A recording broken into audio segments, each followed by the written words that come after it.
Good evening once again. It has happened again, this time at a doggy daycare in the town of Tonawanda.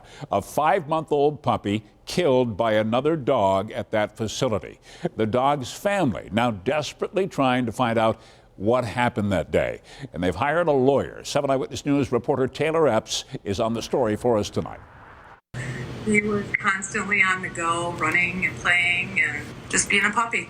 Oakley was a 5-month-old boxer, the Leistner family's fun-loving puppy who brought them so much joy. But that joy turned to heartbreak 3 weeks ago at a doggy daycare. I just started crying. I couldn't believe what I was hearing.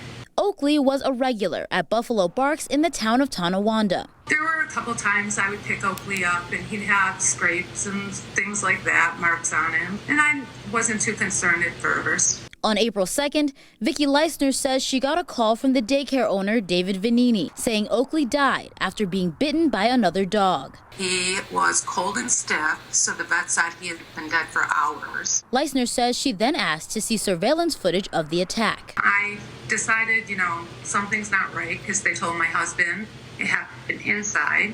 Now my daughter sees it happened outside, and there was no supervision in that video. Leistner says she felt she wasn't getting the whole story, so she started a Facebook page called Justice for Oakley that now has nearly 5,000 members. Several former Buffalo Barks employees saw the Facebook page and reached out to her. They say this is not the first time something like this has happened.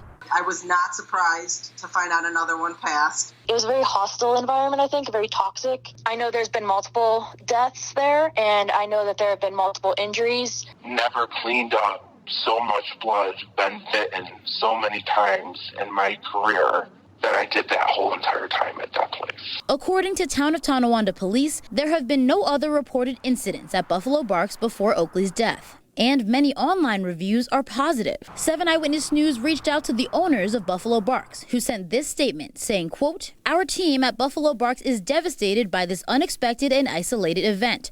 Our staff is trained appropriately and fully, and we will renew those efforts to make certain nothing like this happens again." To reinforce that, we formed a review committee that includes a third-party boarding animal behavior expert.